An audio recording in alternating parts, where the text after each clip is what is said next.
a panel, and you were super prepared. That's awesome. All right, so we got to move quickly, but I think that just to recap a point that I think was really interesting about what you said is that and this is applicable for every single person in the audience, right? Like, go on the offense and don't be dependent on one platform. Even if you're a personal brand and you're on your own as a solo entrepreneur, you have a small agency or whatever, if you rely on just one platform, if you say, well, I'm making all my sales on Instagram, so I'm good. If Instagram goes away tomorrow or loses its attention, then you're also in trouble. So I really appreciated that message about don't depend on just one platform. Even if you think it's legit, things just change. Own yourself and be in as many places as you can. So next up, we are doing Reinventing African Mobility. Exciting panel. Yep, cool. We have Andrew, come on up, the moderator, who's going to be founder of Apps Africa. I'm sorry, I need that for a second, guys. Andres Coco, Service and Experience Design Lead, Innovation Consultant. Justin Kotze, founder of Go Metro. I hope you're saying your name right.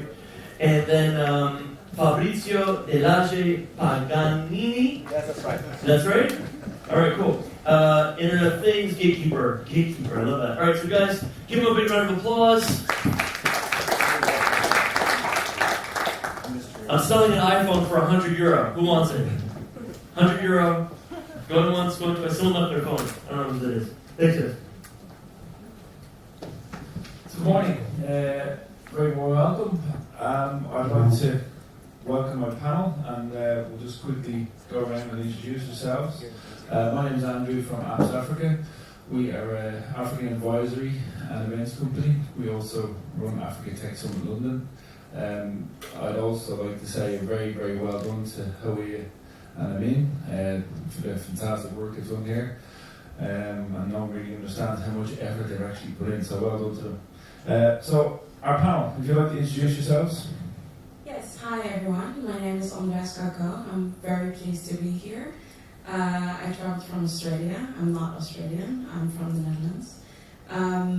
My background is in innovation consultancy, design thinking, experience design.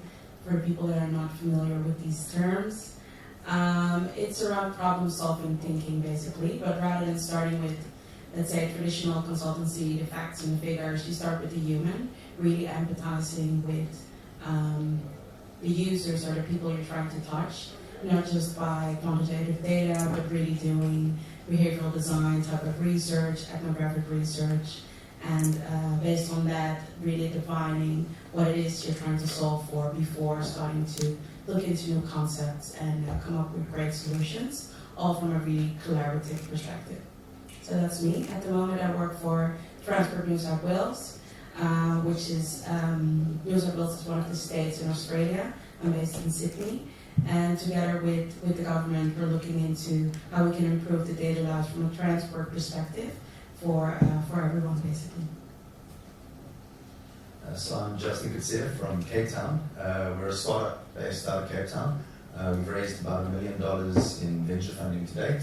We're about to open a new round of about $3 million towards the end of the year. We map transport networks in emerging markets for the benefit of governments, operators, and the industry. It all started 4 years ago when my train was late in Cape Town. It was really annoying, and I thought there must be a better way of getting to work. So built an app, launched it, it got adopted by the National Rail Service, and our most famous feature was the email your boss button, where anybody could hit the button and an official late note would go to your boss showing your location and the train delays, and it tried to help people keep their jobs whereas they were losing their employment. So I saw how mobility and mobile technologies could converge and deliver a new consumer experience and a new transport experience. And we are quite interested in the advancement of smart cities, new mobility, and urban mobility, especially in African cities, where there's a major opportunity to leapfrog the lessons that other cities have gone through. Hello everyone, I don't know if you hear me, yeah. I'm Fabrizio, I'm an IoT gatekeeper. I've been working for last year in the IoT field.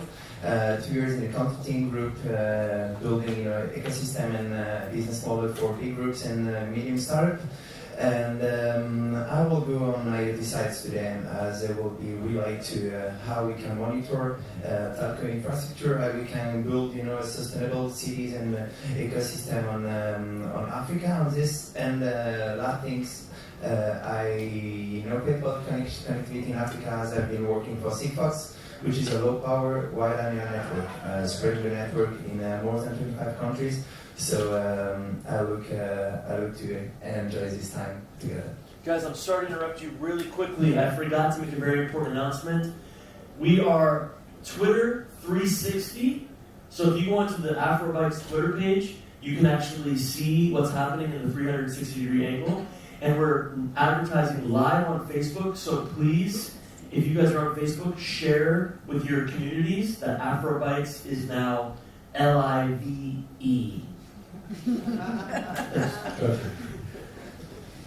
Right, this panel really is about the future of African transports, which really is in its infancy. And if you just look at the last, 4 to 5 years, from scratch, we have about 50 cab hailing apps. We've got motorbike apps. We've got guys creating bicycles in Ghana. Across all levels of transport, drones deliver medical devices, helicopters in Kenya, rail. So that's only in the last 5 years. But as all of you have spoken about, and even in Paris, we're looking around at roads filled with cars. Cars are not the answer for Africa. So, what is the answer? I think, so it's worth looking at urban mobility as the topic. There's also like freight mobility and interconnectivity between cities. But cars aren't the answer because you end up with terrible air quality. You have communities that get cut off and they usually have to cross the road easily. Now there's a 120 kilometer highway and they have to use a pedestrian bridge or risk their lives hopping over fences. Congestion in the cities becomes intolerable. Parking costs rise. And then what happens is that those that are trying to access economic opportunities have to buy a car to get to work reliably. They have to make a much higher purchase than what they should need to, because that's the only option. So it destroys personal economic value, disposable income. And then we don't even talk about the road accidents and the deaths. And in Kampala, the emergency ward is called the Boda ward, because up to 20 serious incidents are reported in every hospital every single day. Someone loses a foot, a leg. So it's great that there's this layer of innovation and aggregation and purchasing happening, but there are some real issues with regards to the paradigm right now with the automobile. It really is important that we change it, because the social externalities are truly unacceptable. I can't comment on, let's say, the African current situation, but what's interesting to see is that no matter where you are, certain topics or challenges will always play a role. Congestion, absolutely. Even in cities like Sydney, people are complaining about the traffic. It's hard to get from A to B. There are too many cars. When you go into more remote areas, people complain about not having enough options in terms of public transport. So you see the same patterns everywhere, even the fact that each state in Australia has their own infrastructure and public transport system, which makes it very hard if you travel interstate to plan your trip and make sure that you have a seamless journey. So, and the other big thing is policies. A lot of policies are legacy policies based on fear and to prevent things from happening, which is a real blocker in when you look at innovation and really being disruptive. So from that perspective, I see absolutely comparisons. I can have maybe just before presenting some startup I have here on car industry. It's going to be far enough, but because Africa is big, but mine is really close. But this is actually all the roads coming in Africa between capitals. And this will be key on development from sea to main cities because of the telco infrastructure. We need to have we talked about connect the continent. If we really want to improve the air pollution, traffic jam, congestion, and all this trouble affecting the continents, we need to think about IoT. IoT, I came with something that is not related to air pollution or nothing related to this, but this is actually a color black for code. This is not related to transport, but actually this is sending data. And right now we have to figure out how we can finance startup deploying IoT solution. I have here just 3 big examples on this. The first is Volkswagen in Rwanda, with involving themselves in sharing economy and building the African first BlaBlaCar. We talked about Matatu in the last 4 days, which is the Wi-Fi, the free Wi-Fi in the bus in Kenya. We talked about Safe Motors in Kigali, which is a Uber motor taxi app to reduce road accidents. We talked on Clyde Light, which is deploying intents to turn, how can we explain this? The first device, to make safety roads on transport has a transmitter displaying redirection in which the driver intends to turns. So there's plenty of new company, new startup making this concrete. So I think we need to figure out which are these companies and in which way we can work together. And I'm thinking about containers from Bolloré, which is actually a big group working on temperatures, sensors and container temperatures, making a proper display on the road of production and distribution. So if you have any question related to this startup, we can talk later on. Thanks for that. So we've been a bit bleak about all the challenges and the problems. I think maybe we should talk about some of the potential opportunities.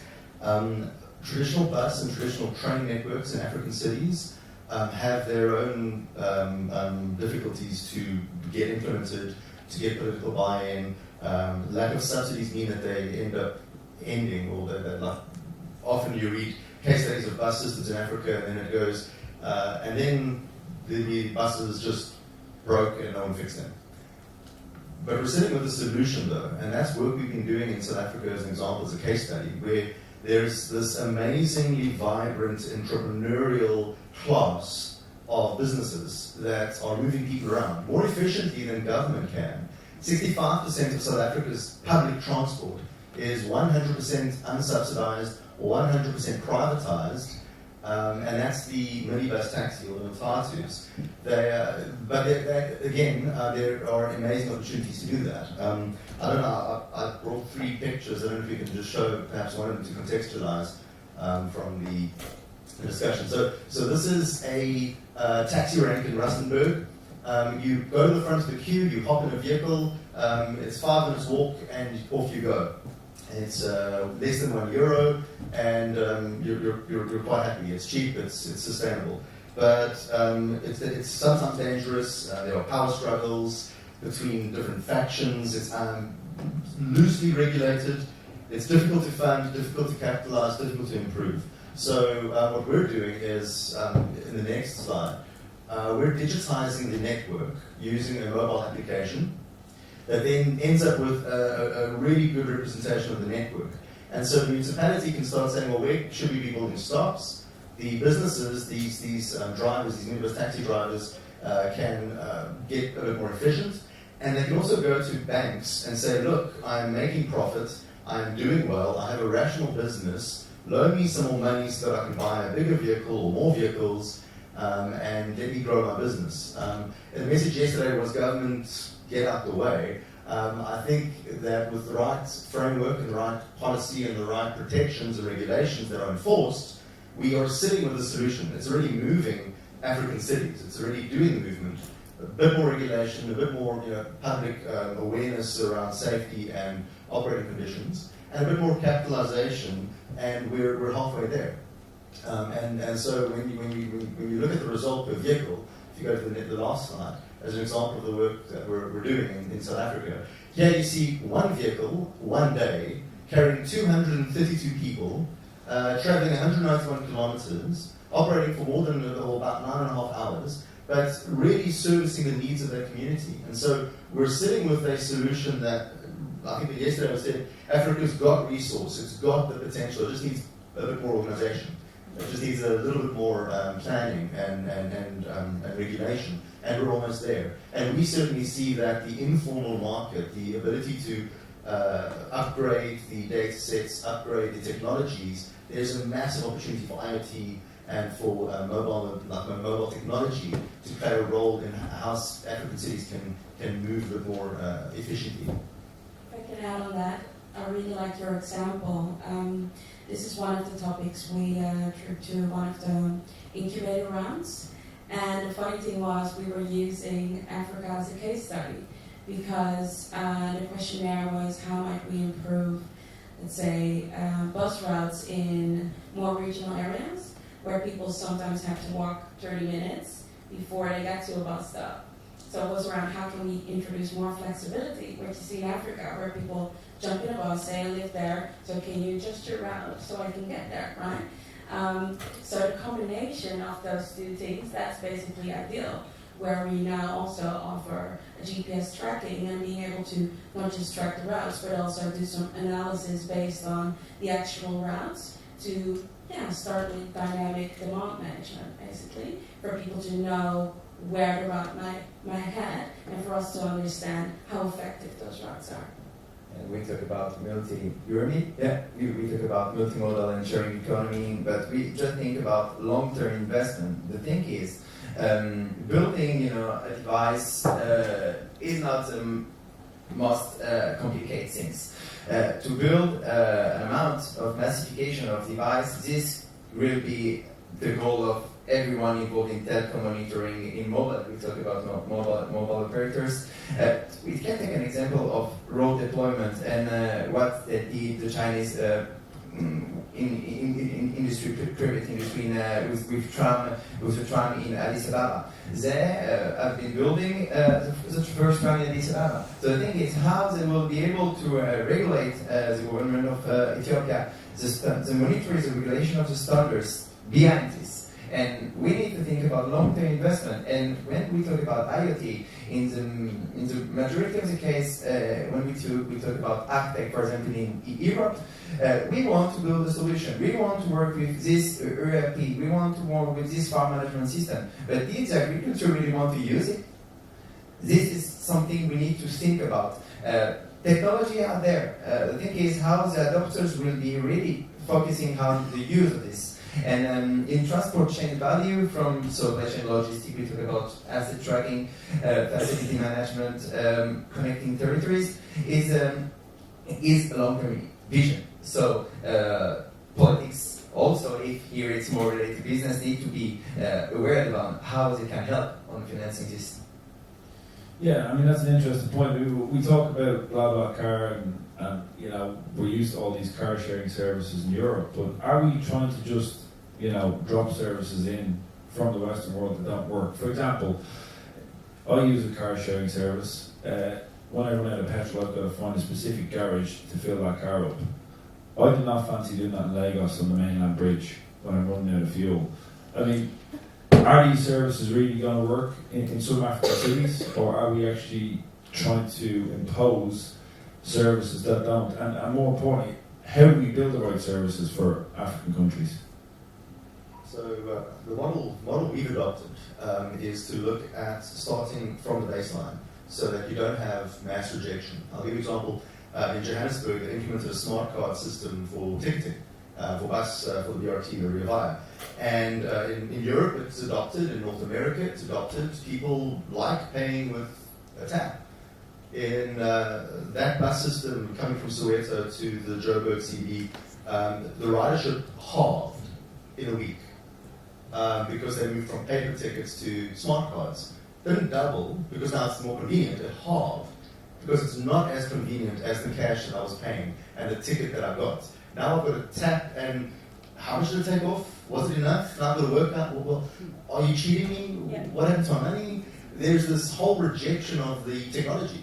And if we kind of just land a system down in any city it's guaranteed to be rejected because the assumptions aren't there. So we've adopted a framework of saying let's do data collection, data gathering in collaboration with the local industry and the local associations. This data was collected by the children of taxi drivers. Their teenage children or their over 18 children were used as the data collectors because they had local knowledge about operations.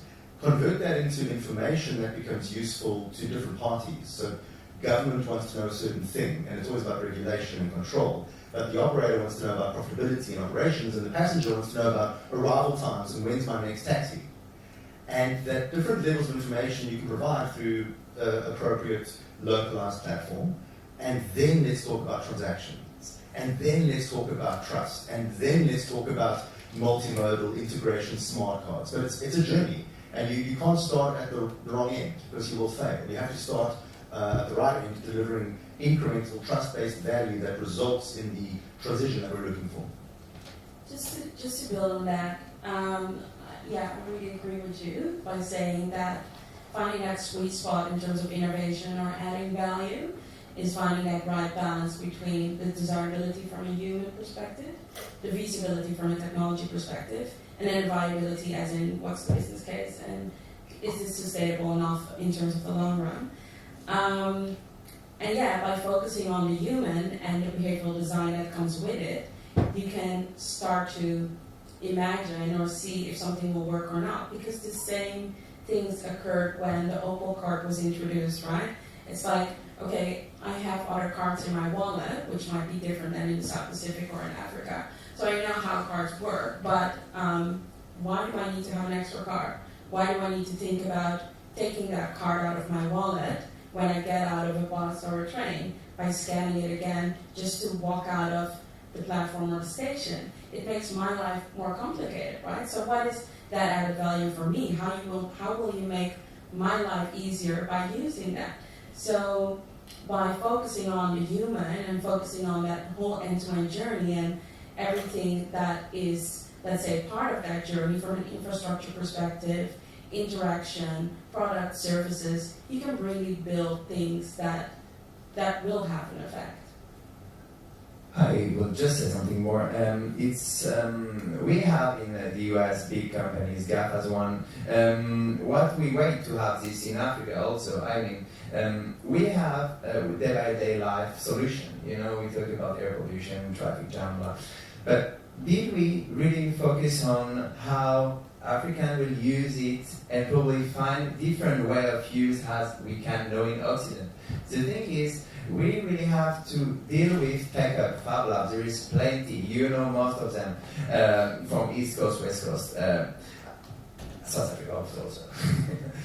So we just have to figure out how they will bring value, and I think helps will be always welcome. And but IoT, and I will really want to make this focus today. IoT is not the same in Africa or in Europe. So we need to adapt, and Africa is a perfect place, a perfect hub studio to make this relevant for also the rest of the world. So technology, we talk about BlaBlaCar, but I'm sure in the next 3 or 5 years we will have the African BlaBlaCar there. So it's a matter of time and a matter of investment on key topics. Okay, I mean, we spoke about data, and data is obviously the backbone to all these services. What are you doing with this data, or how is it being used? I know Uber are very coy about what they're actually doing with the data. I've seen them speak at a number of conferences, they never really say what they're doing.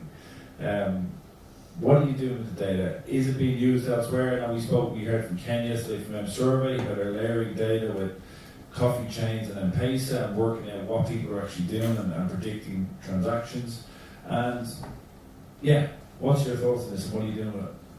So we're using data to motivate for policy change, for paradigm shift. In South Africa, we went through a transition from 2007 to almost now, where we really thought BRT was going to help our cities grow, and BRT was the answer. BRT is a bus rapid transit. That came out of South America. It worked really well in South America to alleviate congestion and move from a car-based economy to more public transport-oriented. However, it did not really work as well as we wanted it to in South Africa because we had a really good mode already, the minibus taxi. And whereas the government and the policy was to try and take it off the road and replace it with BRT, there's now a shift to evaluate that while BRT and the taxi can live together, largely thanks to a lot of the data we produced. So what used to be a black hole and an invisible industry, and you kind of see them on the road, but you don't quite know where they're going and what a particular vehicle is doing, that ended up actually motivating that they could be used as a feeder network. And so now in the new business plans in South African cities, Go Metro's data has shown that the feeder network, that 30-minute walk, can be replaced with a flexible pool of these vehicles working in compliance with regulation.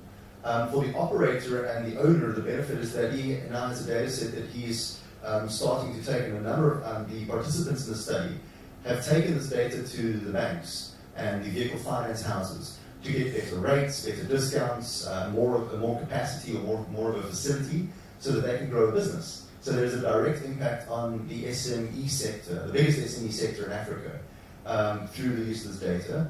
And we're working and we're finalizing, but we're hoping that before the end of the year, we'll be able to launch the first fully integrated public transport app, City Mapper, for the informal transit sector, so that passengers can board and soon pay for their transport using the data and the mapping that we've done. Great. I mean, this is a business conference as well, and no disrespect, but transport's not very sexy. But is anyone here working in transport? Anyone got a company that's in transport? So that's a resounding no. Is anybody using transport? Okay, so I think this works well in terms of where we want to go, in terms of, so what are the opportunities for the people in the audience who run other businesses to work in terms of transport? We speak about the Matatus and having Wi-Fi. You know, we're going to have all these connected cities, we're going to have connected cars, we're going to have internet proliferation, all these services. How can consumer services sell their products in these in new ways? You know, we look at what 3 words and what they're doing in terms of connecting up transport using their own mapping system.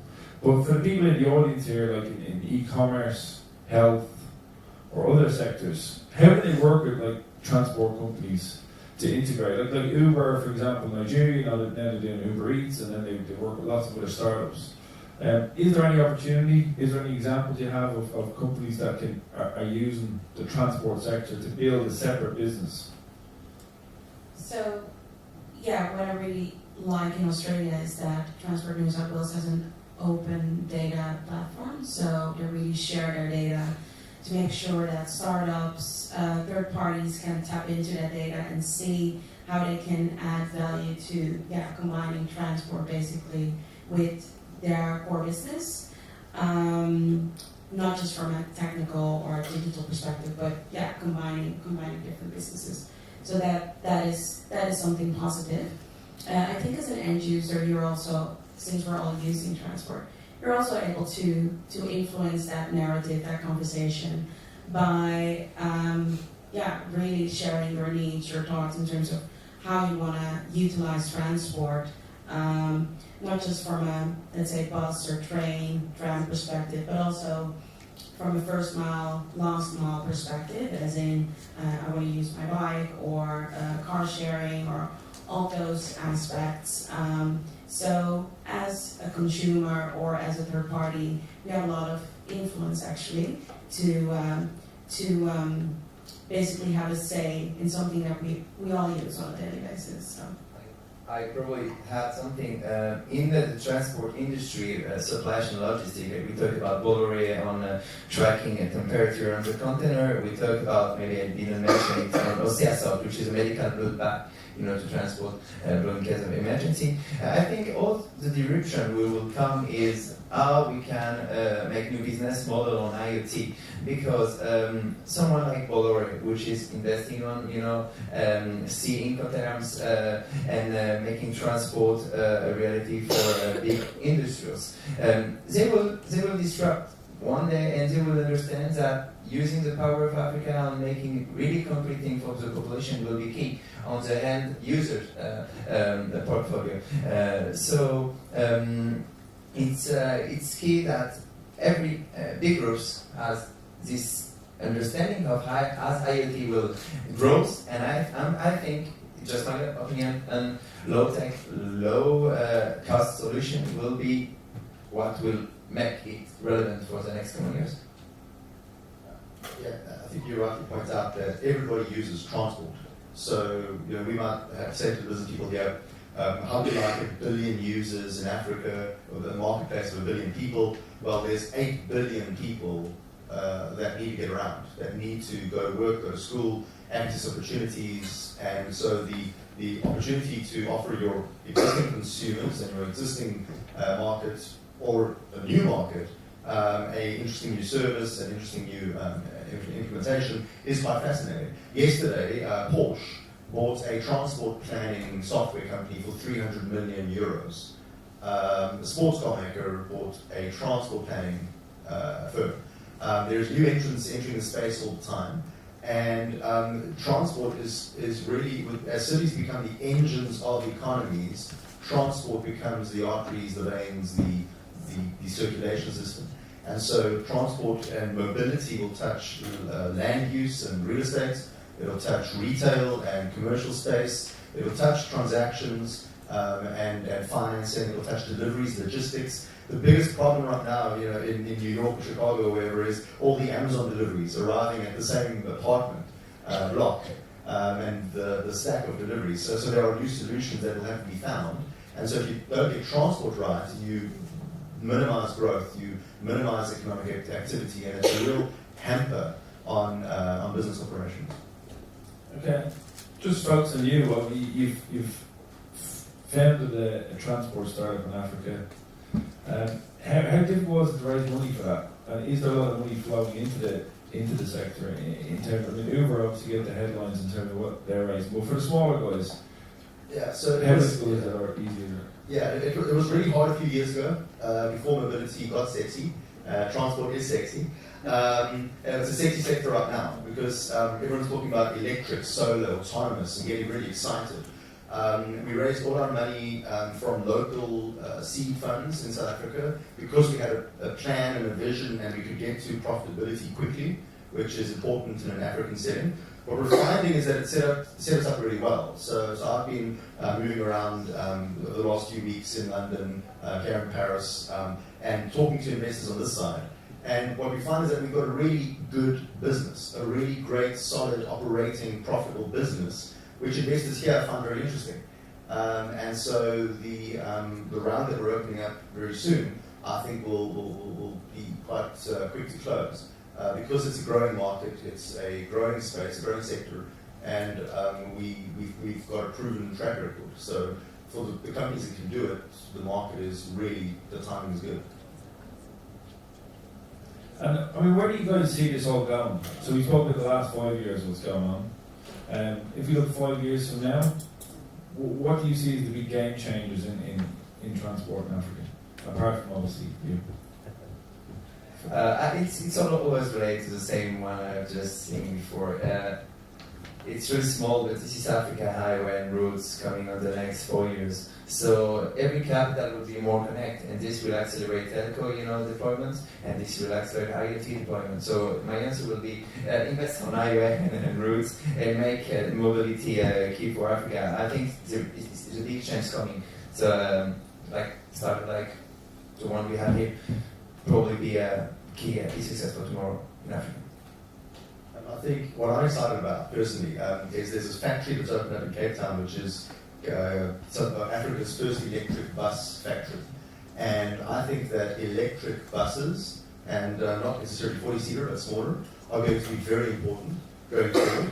And the solar, when you tie electric and solar together, it means that vehicle kilometers are now free. And that's going to unlock mobility in cities. And the choice, though, is do we go with Tesla and say, well, everyone can have an electric car? Or do we go and say that everybody can have a seat on an electric bus? And that's the future I want to see for Africa, is an electric solar bus that people are integrating into the community and are using. No more cars. The car is the enemy. Okay, kill the car. We've only got a few minutes left. Does anybody have any questions?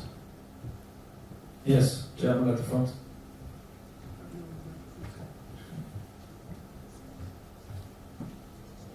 It's just mono taxi are a big issue in Western Africa. So how do you see the evolution of motor taxi in this context?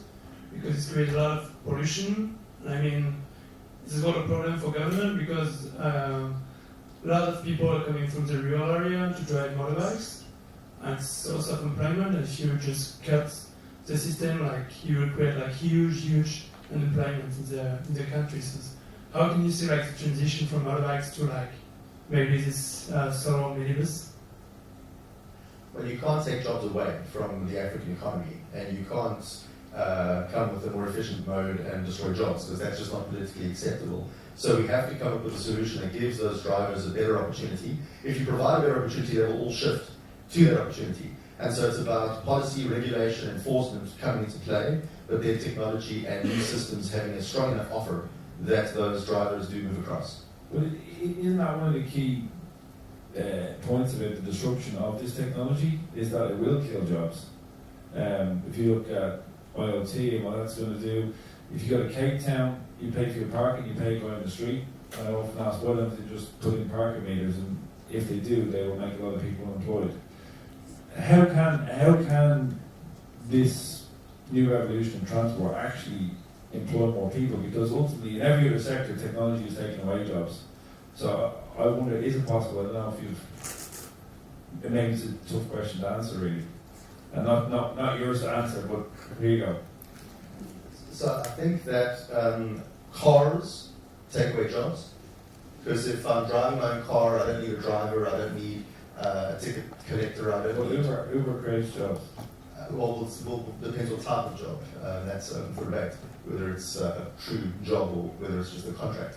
But I think it's really important that we identify jobs as a priority and strategies around that. So I'm excited about the bus factory in Cape Town, because those are manufacturing jobs. The solar panels will be manufacturing jobs.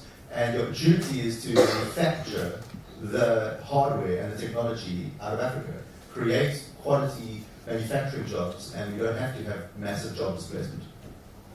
Yeah, just had, as I mentioned before, Safe Motor in Kigali, which is a Uber motor taxi hub to reduce road accident. If there is a hub to reduce problem, I think everyone will go further. So this is not easy to do, but I think it's common sense. It's how we can make all a better, I will be really utopist, better work all together. So I think can help on this. And Safe Motor is doing this. Just on that point, I'm just wondering if, by asking ourselves how it's taking away a job, if that is the right way of looking at, let's say, the issue or the topic. Since if you look at movement from an economy, we went from a goods economy to a more service-oriented economy.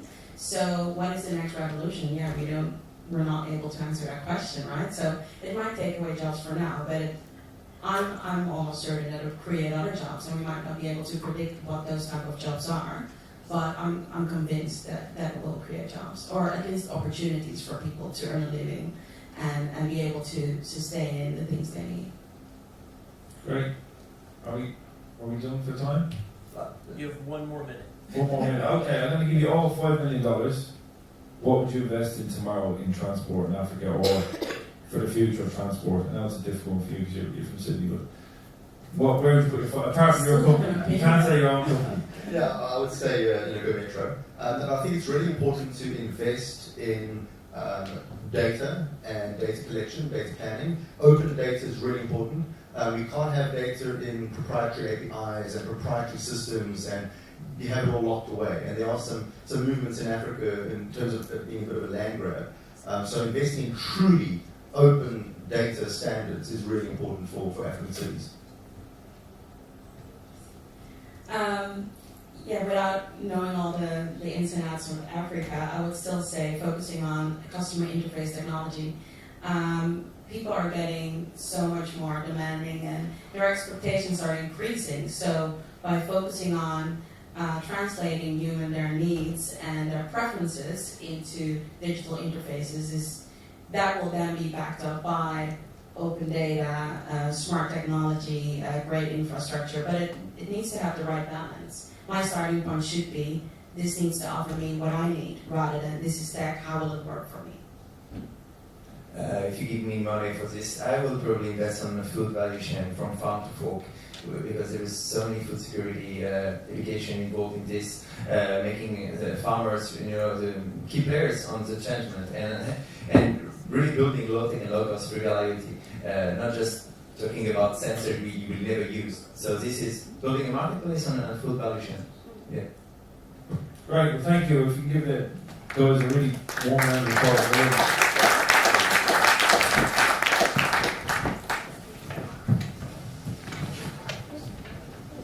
Fantastic. Thank you, guys. Thank you. Oh, you can give it to them in the back. Actually, you know what? Just leave the microphones up here. There we go. Okay, guys, we have a really exciting keynote speaker coming up next. But before, I want to tell you a little quick story about kind of what this made me think of. In the 1900s, people in New York City, where I live, used to get around by horse and carriage. And then everyone said, oh my God, by 1950 or by 1960, New York City, Manhattan, will be completely covered. It'll go away because it'll be completely covered in, guess what? Horse poop. They said it'll be completely covered in horse poop. Well, it's not. Still alive. Because guess what happened? Someone invented a car.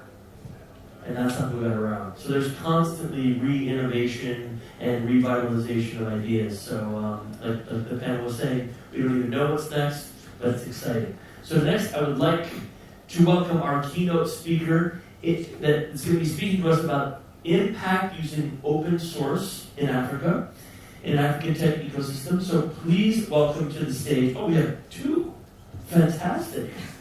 I just thought we were having one. We have two amazing women. Okay, so we have Liek Boone, Social Impact Community Manager at GitHub. Very exciting. We have Amanda Gelender. Am I saying your last name right? Sure. How do you say it? Gelender. Gelender. Sorry, all these accents. Amanda Gelender, Senior Manager of Social Impact at... Ooh, are you guys competing? Do you have the same job? No. One is Impact... We're on the same team. Who, if someone were to get fired tomorrow, which one of you would stay? I'm just kidding. Welcome up to the stage, please. Thank you so much. Thank you. Welcome. Hi, thank you so much for having us. That was a really, really good way to start. My name is Amanda, and we just wanted to start off by thanking Amin and Tayo for inviting us to this conference. Lika and I are community and program managers at GitHub. GitHub is the world's largest software development platform. We are a community of 22 million software developers. Many of those developers are building and scaling their businesses, while other developers are building open source. So GitHub is the home base for open source technology. We were just hearing a little bit about the value of open data and what happens when people can access open source technologies globally. We're going to be talking a little bit about some of the innovation that is coming out of Africa in open source technologies, as well as some of the ways that we're engaging with the African tech ecosystem. We are not interested in pushing our way into the African tech ecosystem. Our model is partnership driven, and we're not interested in replicating the model in which outsiders from Africa come in and prescribe certain solutions without that lived experience. So what we're most excited about being at this conference is really all the connections that we're making and the ways in which we're learning about how developers in the African tech ecosystem are utilizing both open source technology as well as their development workflow. So with that, I'm going to give it over to Lika to talk a little bit about our partnerships in Africa. Thank you. Just to give you a better idea of what we're actually doing, I just want to mention a couple of our partnerships. One is with the Jungle Girls organization. I don't know if you're familiar with it, because it's a worldwide organization. And what it does is an organization and a community focusing on getting more women into tech. And they do this by providing resources and tools online. It's all on GitHub, but they use GitHub. And our support so far has been giving them money, also mentoring speakers, and providing them with resources on how to use GitHub. So if you want to organize a workshop, you could go to their site and then organize it in your city. And so far we've been supporting 125 different events in 41 countries, and we reached over 7,500 people. And of those 125 events, 41 were in Africa, in sub-Saharan Africa. So staying in Africa, we also work with two great organizations in Zimbabwe. One is Purple Lipstick, and they organize workshops and coding. They teach coding to hard-to-reach youth in Zimbabwe. The other one is B2C co-working space. Well, the name already mentions it, I guess. It's a co-working place for tech entrepreneurs, for developers, for startups, and together they share experiences and they can work on some great ideas. Also in Nigeria, we have a lot going on there, but I think Amanda will speak about that a little more. One of the organizations we're working with is LIVESTREAM, and they actually help undergraduates and graduates with becoming tech entrepreneurs through incubation and innovation programs. But what's most important to us is not only that we support them, but we're learning about the African tech ecosystem, and besides that we're learning more from our users, how they use GitHub, how they work on GitHub, how we can improve their experiences, and besides that we're also identifying potential opportunities for us to plug into their work on the ground. So we're very excited about these partnerships we work on together with Impressive, and I think Amanda will give you some more examples about the open source projects. Cool. So when we talk about the open source projects that are being built on GitHub, we see open source as a power tool. It's growing in terms of who is building this type of software, but it does have yet to be realized by a lot of people across the world. We are excited to see more and more open source coming out of Africa. One example is an open source project called OpenMRS, or Open Medical Records System. This was built by physicians in Kenya and Rwanda in 2007. And what they were seeing in the resource-constrained hospitals that they were working in is that there wasn't a way to collect the data and share it in a way to track over time and support patient health. And so they built on GitHub the code to create a data system for hospitals that's customizable for the hospital, for doctors to be able to share that sort of data.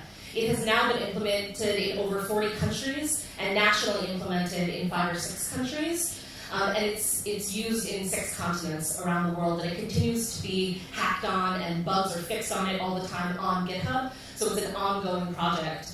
The second project I wanted to talk about was one that I came in contact with when a group of people from GitHub had the opportunity to visit Nigeria last year, and we met with Amisi 3D. This is a community of virtual reality enthusiasts who are utilizing open source for social change. So what they're doing is building virtual reality classrooms and rolling them out this year in public schools with the goal of rolling them out in 2018 in refugee camps in northern Nigeria. The goal being that if they can build a curriculum that is customizable on open source, students can learn in virtual classrooms and have access to high quality education that they may not otherwise have access to. So these are a couple of examples of the ones that we're seeing coming out of Africa, and we're really excited to meet with folks at this conference already who are building open source data models and building open source projects that are contributing to the ecosystem. So we hope that you come and chat with us if this is something that you're interested in as well, or if you're utilizing GitHub, we'd love to hear your feedback or any ways that we could potentially. The day right on time, how about that? Are you guys having fun? Are you guys having fun? There we go. All right, so let's keep going. Can I get the next slide, please? Oh. All right, making African cities smarter. Panelists, moderators, come on up. We have an exciting panel. We have Loic, who is a professor of economics at INSEAD. INSEAD. There you go. But I like to say all the letters. Makes me feel like I can spell. We have Daniel, we have Baba, and we have Claire, who are going to be our esteemed panelists. So I will let them jump into more about what they do, how we can make cities smart. Hello. And take it away, take it away, take it away now. Thanks, guys. We're missing Daniel. We're missing somebody. Stand here. I'll go see if I can find him. You guys can feel free to start. Should we say this? Good morning. Morning. Are we all right? This is a pretty exciting panel, I have to admit. When I was invited to host this, I mean, we saw what Africa did with the mobile phone. Well, they do the same with smart cities. I was really excited to see that Baba was here. Baba is actually part of the, so worked at IBM, and in fact deals with managing all of the West Africa of IBM. But more importantly, IBM has had a smart city incubator and research center in Kenya for the past 10 years, close to 10 years. And so quite interesting to see what IBM as an industrial actor is doing in Africa. And Claire, you saw her yesterday. Claire has a really interesting technology which is allowing to map regions of the world. So for me, maybe we'll talk about 4 different aspects around smart cities. One aspect is Africa as a leapfrog opportunity. Again, we saw what happened with mobile phone and how, because there was no incumbent and because of regulation, Africa was able to leapfrog and really become much more developed than the rest of the world in terms of mobile payment systems and mobile insurance systems and its mobile health, everything around mobile. So that's one aspect I would like to touch about as a leapfrog opportunity. Maybe a second part which I'd like to touch about afterwards is financing and attractiveness, because we've seen some of the smart city projects, where they be in Songdo in Korea, or Masdar in the Emirates, that have been very exciting but have been quite disappointing. Maybe the third part is going to be around including marginal citizens and the digital divide. And I think we're talking both on economic digital divide and gender digital divide. And maybe the fourth part that I'd like to touch upon is what the previous panel was talking about, which is data. How do we deal with proprietary versus open data? Does that sound like a plan? Yeah. Okay, so Africa is a leapfrog opportunity. Who wants to take it first? Claire, do you want to start? Yeah, I mean, I guess, just for anyone who doesn't know, what 3 words, we invented a new addressing system. So we figured it would be helpful if everywhere had an address. So addressing systems don't exist for, lots of Africa, lots of the world, and 75% of the world just doesn't have usable addressing systems. And so we created an algorithm which assigned every 3 meter by 3 meter square in the world a unique address made of 3 words from the dictionary. So our office in London is at Index Home Raft. That's the front door. Or you might be able to say, I'm living in rural Nigeria at Milkshake Chit Chats Flawless. So everywhere in the world has this unique So my address. home address happens to be Barmaid Opportunity Fund. Okay, very nice. Very nice. If anybody can- So, and actually the leapfrogging question is a really good one, because addressing systems were kind of invented about 100 years ago, or before that even, but they haven't really changed. They haven't really changed in the last 100 years in how people do street addresses, mostly. And certainly in the UK, we've kind of taken one thing and it's kind of worked, so we stuck with it. And addresses were never designed with digital in mind. They were designed with, the idea of a post, being able to sort mail. And so people typing addresses into a device, that just wasn't what they were designed for. Whereas now, in Africa, for example, in places like Cote d'Ivoire, where we're working with the Postal Service, they're able to say, you know what, if we were going to start with a digital address, what would that look like? Like an address that enables anyone, anywhere to have an address immediately, so you haven't got to wait until the government comes to your home and said, by the way, this is your code or this is your address. An idea that anybody with a phone, with a smartphone, can discover and use an address.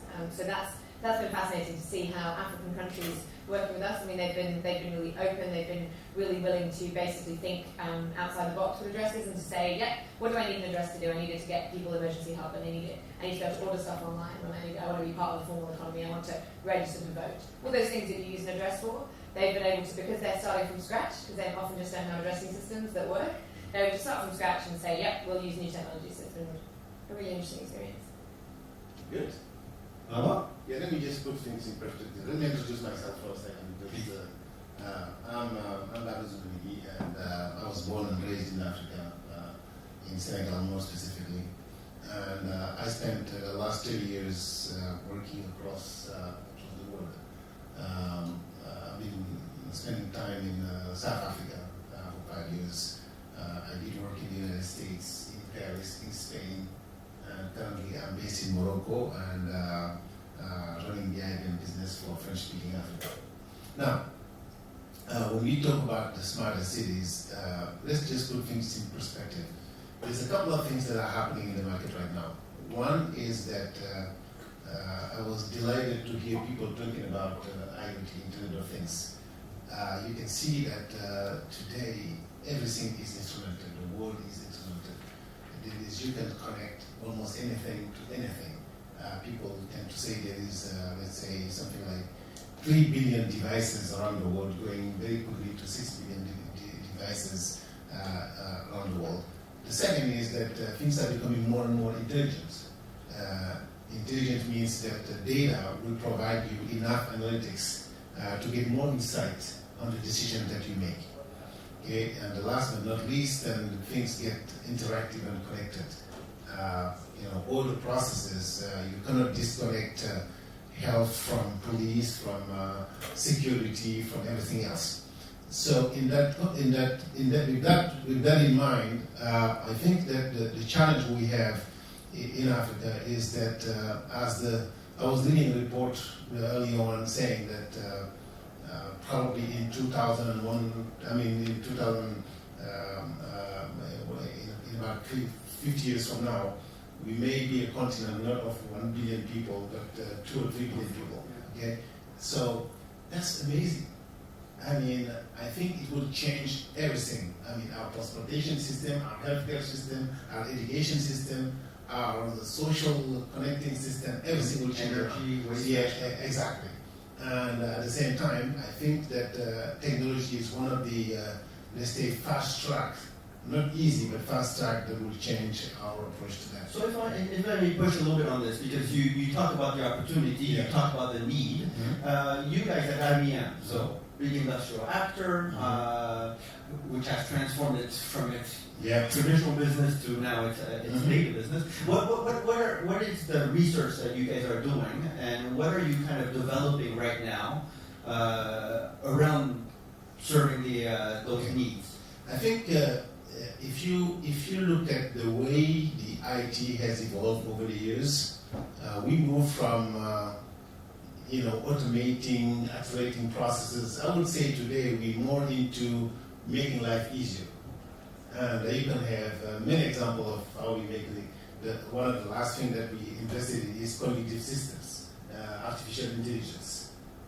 You can say that in the next 20 years, I think that there is more and more aspects of life that will not require human intervention. So as you get into artificial intelligence, I would say AI is the brain and the robot is the body. Okay, just to make it simple. And from the perspective you heard from people who spoke earlier about the transportation. Transportation is one of them. Okay, security is another one of them. So can I push you a little bit more specifically into IBM? Yes. Because I think what we need is the opportunity, but what we want to know is what are real actors doing? Okay. Back in February this year, we have announced what we call Digital Nation Africa. It is an initiative which is a platform-based education. Depending on your level of need, right now it is mainly targeted to places like South Africa, Egypt, Morocco, but down the road, this is a 5-year program that will help 25 million Africans have access to education. Okay? We believe that education is really the driver for growth. I think that when you look at what's happening in the world today, there is a difference of scale, but there is no difference in nature. The bank needs are the same. Okay, the utilities are exactly the same. The transportation and healthcare requirements are exactly the same. So our real focus is to provide education through different programs. One of the programs I said is Digital Nation. Another program we have what we call corporate service. where a group of IBMers, let's say a group of 20, come to a country for about a month and connect with the government or authorities and try to help them in one specific project. And those are real professionals of IBM. They take 1 month of their life and salary to go one place. And the last one I had an opportunity to experience was a group of people going to Morocco or going to Senegal. So we also had an initiative that we called PTEC, which is Pathway to Early College Education, where we help college graduates extend their reach by having access to education. Another program that is going on right now is a program around the teachers, helping them harness the power of technology through education, etc. So I think that my belief is that education is one of the most important aspects of development, and this is one area where we invest in. I mean, I can go further in other aspects, but I'm not. So, I mean, education is certainly INSEAD is looking a lot into how do we look at education through these different models. Claire, maybe turning back to you on Baba's mentioning the fact that they're coming in because there are no incumbents and they're able to kind of fulfill a system. When you deal with your customers, your clients, your partners in trying to get Web3 words out, what do you think? What do they say are their main barriers to entry and main issues that they have to deal with? That's a great question. I think there are a couple. So I think one is existing behaviour. So we're trying to create this kind of global address, and it involves getting people familiar with the idea that you can say to someone, I live at Cabbage Banana Spoon, and that's serious and useful, and you can call an ambulance, and you can talk to the police, and you can maybe even vote one day using that address. So part of it's behaviour change. But we're really lucky, in Africa it's a great example of this, where private sector companies are actually able to move very fast and be very innovative. And so when you're creating change and you're thinking about the cities of the future and transportation of the future or e-commerce of the future, the private sector companies are willing to kind of innovate and try stuff. So, we work with Pizza Hut, for example, in one region, and Pizza Hut therefore talk to their customers and they say, hey guys, I made a Facebook ad, and they were like, here's discover your 3-word address and use it when you order pizza.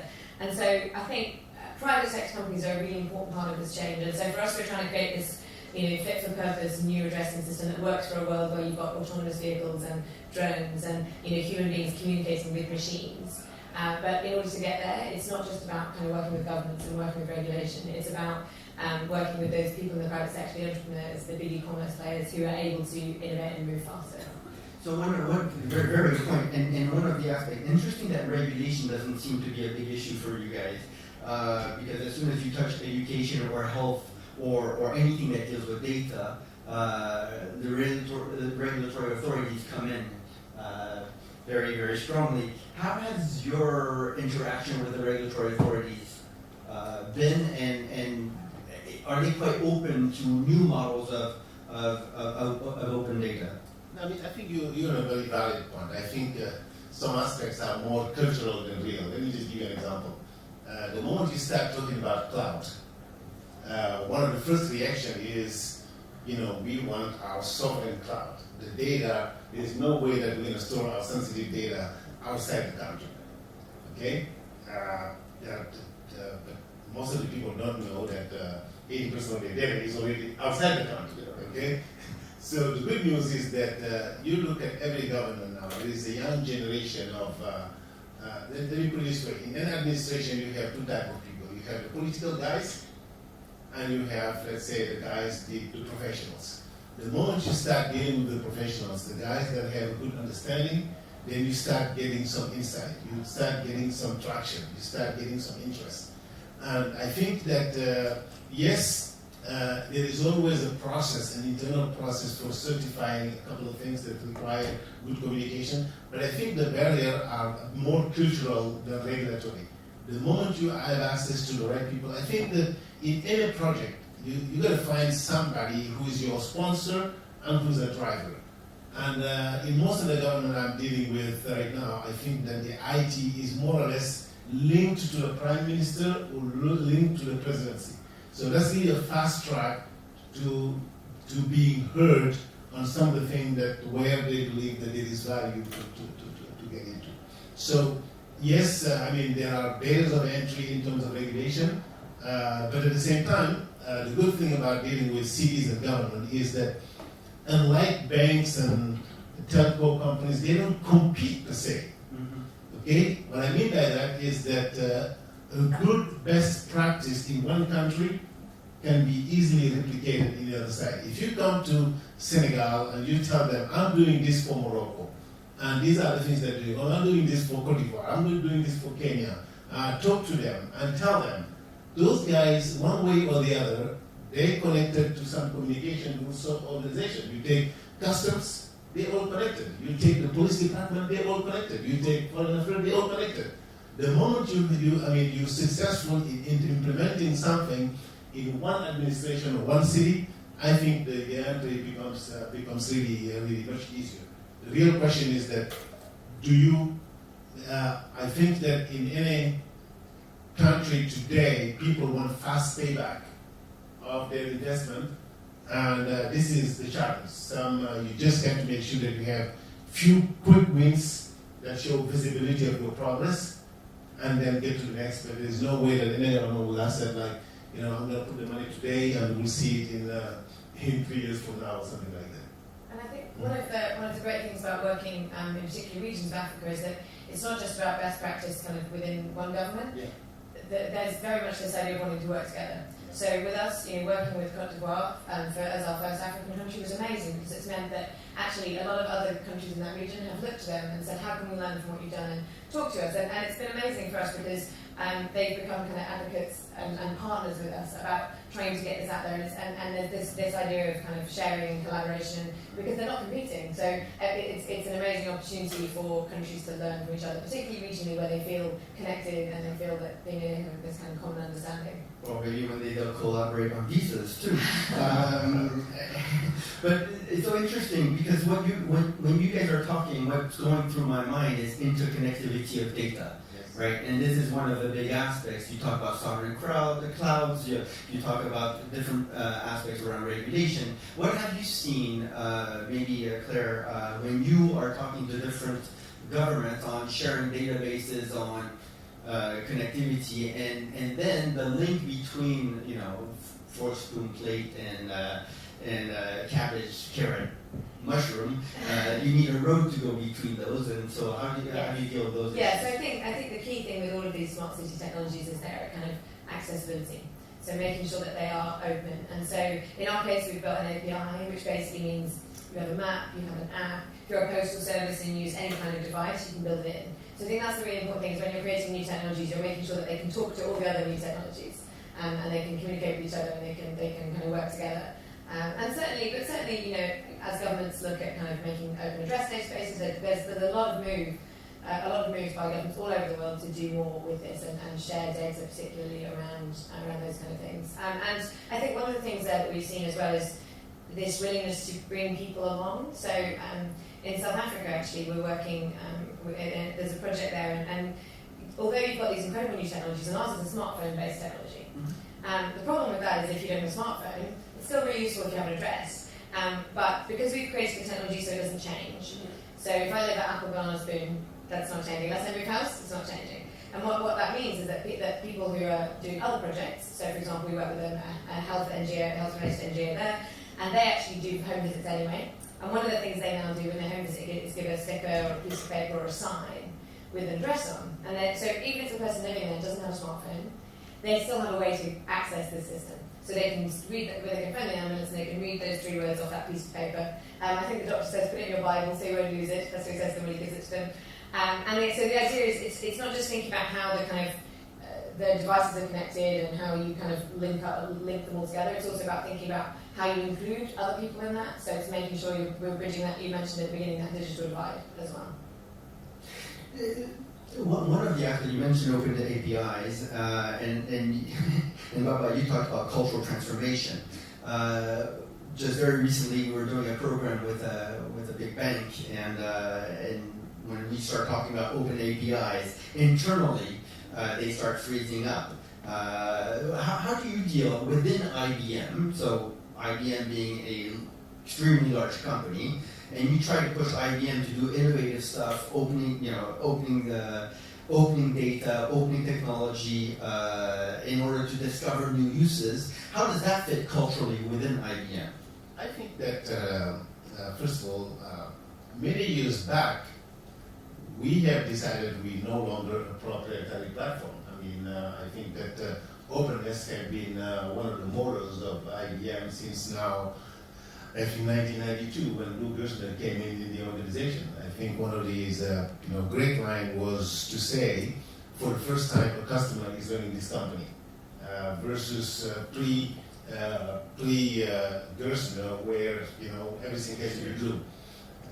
The second thing is that we are part of any kind of regulation, standard setting organization when it comes to data. Third thing is that we're very active in the open source. And I can tell you that even in this program called Digital Africa, we make mobile apps ready and available freely to anybody depending on your needs. So for me, this is no longer a problem in a world where interoperability between applications is a must, because there is no such thing like a blue customer or a red customer or a green customer. Customers have a lot of, let's say, IT devices and software, and we are trying to be the integrating factor of those technologies to serve the purpose of the customer. So for me, this is no issue. Now, the real challenge is at the end is that when you're a big company and whatever it is, Bank of America, etc., you just have to make sure that you cannot always use open source applications to run your business. You want somebody to stand behind your application and providing you that level of support. If you Joe Blow, small company, I mean, a couple of people, yes, you can take that. There's no problem. But I think that the challenge when it comes to IT is like a living material. I mean, it is not one-off and you're done. Every day technology changes, new devices come up, new protocols come up. You have to connect to new stuff, and for that you need quote unquote big companies to help you and support you around that. And it also at the same time opens opportunity for startups and small companies to provide the services around that. I think there is no way in the evolution of IT that anybody will come and say, I'm going to do it all for you. People will say, I'm going to provide the platform, I'm going to provide the connections and the APIs, and just go for it. I'm sorry, as a startup, I mean, I think IBM is a great example of this because, so we're working with the IBM Watson team around, so there's this incredible company in the US called Local Motors who make 3D printed vehicles and autonomous vehicles. I don't know if we talked about them earlier, but that's an amazing company. And they work with IBM Watson. And one of the projects they've launched is called Accessible Ollie. Ollie's the name of this autonomous vehicle. And what they've done through this kind of platform is basically open it up and say, who has ideas for how we can make these driverless cars accessible to people? So whether you're talking about creating, so they work with Mapbox, for example, and Mapbox are helping them know where the wheelchair entrances are when you're doing your mapping, so that when someone in a wheelchair gets into this autonomous vehicle, they can be taken to the right entrance. And we're working with them because if you're visually impaired, for example, it's very hard for you to write addresses, or so the idea and to communicate those, and it really matters that you're at the right place. So our 3 meter square, 3 meter by 3 meter squares are quite small, and so it means if you're visually impaired, you can say, I need to be at apple, banana, spoon exactly, and that. So there are lots of different ways, and actually that kind of attitude of IBM of wanting to open up technology and kind of create a platform around, and particularly around a specific theme. I think that's been really powerful when they've done is by getting people excited about the idea of, yes, future cars, what's really exciting about autonomy, but let's think about bringing people in and making that inclusive. You stole my last question, which was, we have 2 minutes left. I mean, it's great because I was going to ask you which are really, like for the audience, really exciting projects that you think the audience should look more into. So Accessible Ollie is one of them. But you have one, and then you can get a second one afterwards. I think that providing services around data and mobility is one of the let's say one of the driving factors of evolution, because At the end of the day, people need access. People will be more and more mobile because today, I think your cell phone is your computer, right? And everything related to data, whether it's security, insight, dashboard provider, I mean, those are opportunities, and I think that you will hear more and more. But do you have any super exciting examples, either in e-health, smart grids, or traffic or people flow, or IoT? Any of these really cool examples come to mind? I think Particularly either in Dakar, your home city, or. I spent 5 years in South Africa, okay? And one of the coolest things that we have done with the city of Joburg is the following. Sometimes you wake up in the morning and you try to go to work and there is a leak next to your door. I mean, the water is leaking everywhere, and you ask yourself, who's going to come and fix it? Okay? We have developed with them an app where you can use your cell phone and just send the data to a central repository, and they will come and fix it. I mean, water is, I think some people are saying that water is the next oil and people will fight for water. Mm-hmm. So if you look, even in a city like Montreal, they're losing 20 to 30% of the water because of leaks. Okay, I think that making every citizen, they call it the water watchers, every citizen becoming a water watcher by providing information to a single repository for people to come and fix it is absolutely amazing for me. Okay. It reminds me of the pods that you could put in Toronto. You can put pods in potholes, and as soon as you drive over, it will tweet to the city that there's a pothole there. One of my favourites is a company called Where Is My Transport, and they're really, really amazing because they're one of the trends we're seeing is people moving into cities, and you're not just thinking about kind of smart cities, you're thinking about smart settlements that are outside cities and those satellite that's growing up as people move in. And Where Is My Transport are looking at how you can join up informal and formal transportation. So, in London, yes, we've got a very good formal transportation system, and there aren't so many people kind of jumping in informal buses or in the back of other cars. But in lots of cities in Africa, that is the case, and these guys are doing a lot around mapping that and those flows so that you can help people get around those huge mega cities, and particularly as those cities grow, helping them get around efficiently, both from a formal transportation side and an informal one. And maybe just the very last question, because we are slightly over time, but the very last question is, there's a few app developers here and a few great entrepreneurs in the audience, where would you encourage them to look in terms of developing things? Which are the cities on the African continent that you think are the most open? I mean, everybody talks about Kigali, everybody talks about Nairobi, but where would you actually encourage Casablanca? Where would you actually encourage people to go? I think that there are opportunities everywhere.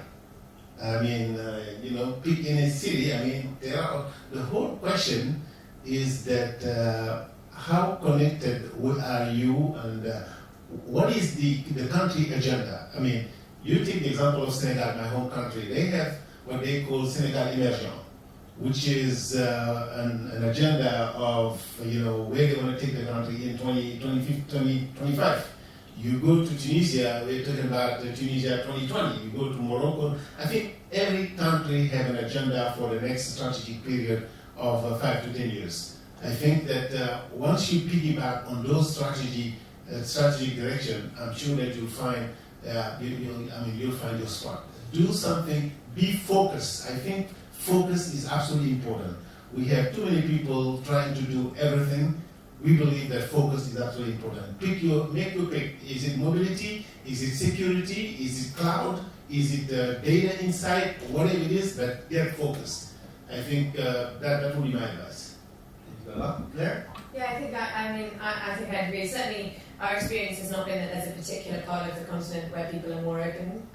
People have different reasons, and I think you're exactly right. I think certainly we found when there's been an election and you have a new government, people are very, very open to new ideas, and particularly kind of standout ideas that could really, really change things. So ours is a very disruptive idea, and being able to say, I'm going to get an addressing system up and running in a year, that's a big vision statement. So yeah, certainly thinking about places where there are those moments of change, and there are people who are going to come in with passion and vision for changing things quickly. Those are exciting moments.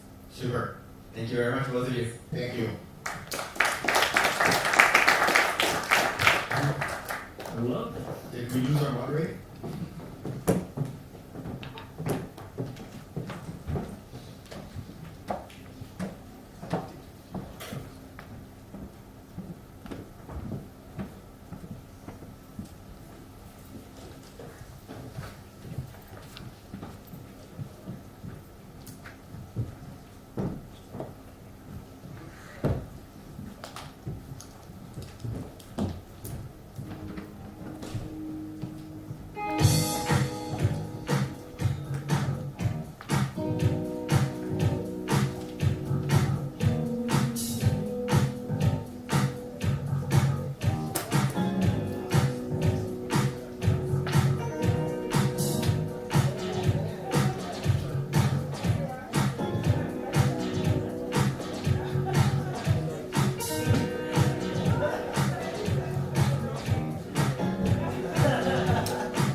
Hello, everybody. So the panel actually finished a little earlier than planned, and the next thing on the agenda is lunch, which is at 12:30. But if there are any sort of questions or comments in the meantime, we can hang here in the room, or you guys can take a break, whatever you prefer. So, does anyone have questions up until now? Any comments you want to share? No? Alright, so let's just break until lunch. So you guys are free to do whatever you want. Lunch is at 12:30.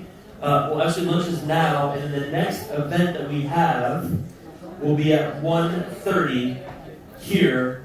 How innovation is changing the African narrative. So you guys are free until 1:30. Thank you.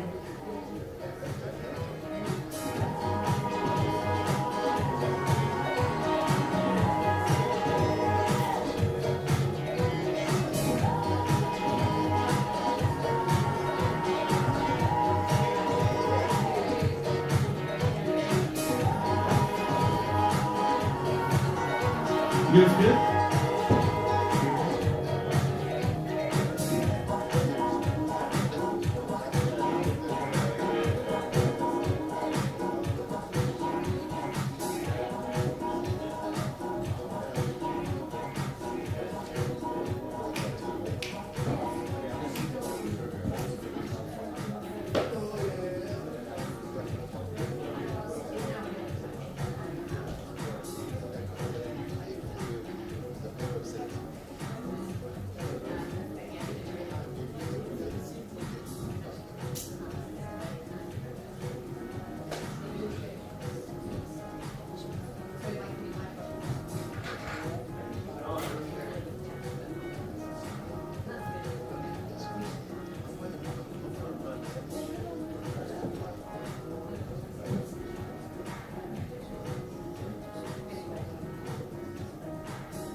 Thank you.